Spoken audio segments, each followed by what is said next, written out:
Hey guys, it's Tim.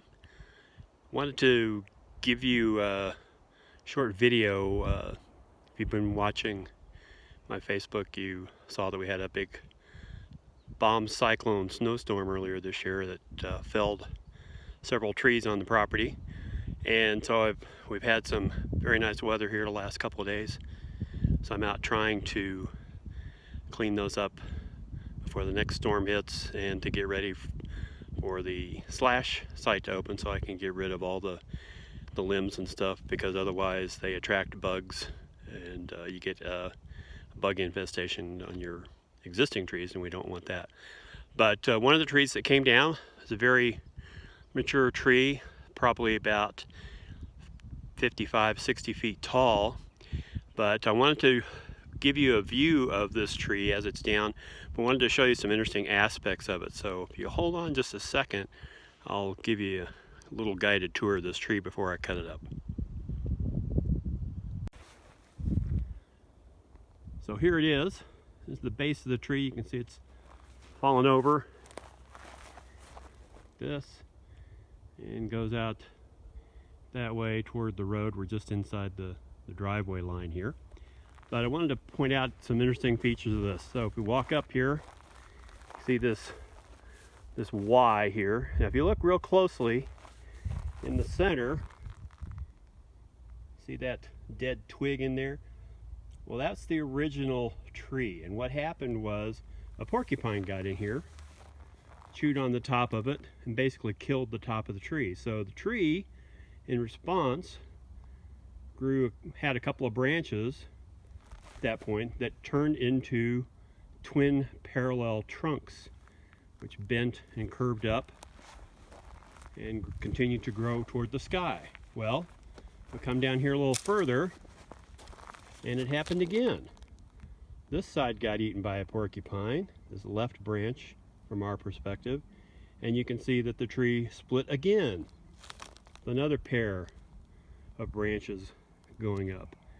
And on the other side, the other branch, if we look up, well, lo and behold, there it is again.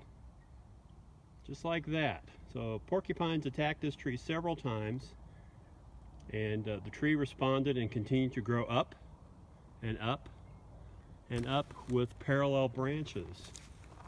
So I find that very interesting when you look at this, the history of this tree growing all the way up to become a very mature pine tree, which unfortunately met its demise at the hands of our bomb cyclone snowstorm here.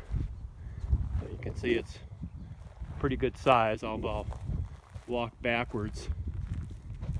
So here's the top, panning down toward the base where the root ball is.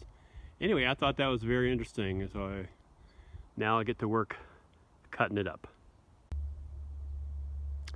Okay, it's about an hour later. I have exhausted the gas in 2 chainsaws, and I've got most of it done. You can see from the base up to the first Y I still need to do, but beyond that I've limbed it and sectioned it for firewood for some lucky friend of mine, to be named later. So I'm going to take a break now. There we are. I'm going to take a break now and go load everything back up, sharpen the blades, and finish it later. Okay, wanted to give you a final update. I'll splice all this together later and make a continuous video. I just finished cutting the trunk into a good 8-foot section, because it's very straight and probably get some good lumber out of that. The rest of it was kind of crooked in places. I didn't think it would make very good timber for anything, so I made it into firewood.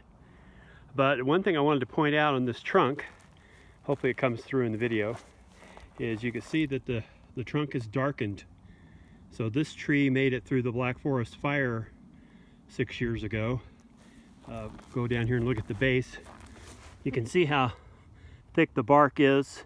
The fire really only scorched the outside, so even though it kind of looks bad from out here, it didn't really penetrate into anything that would actually damage the tree. So the tree lived a good long life. I'll do an estimate on the age later, but fire didn't do it in. It was a snowstorm.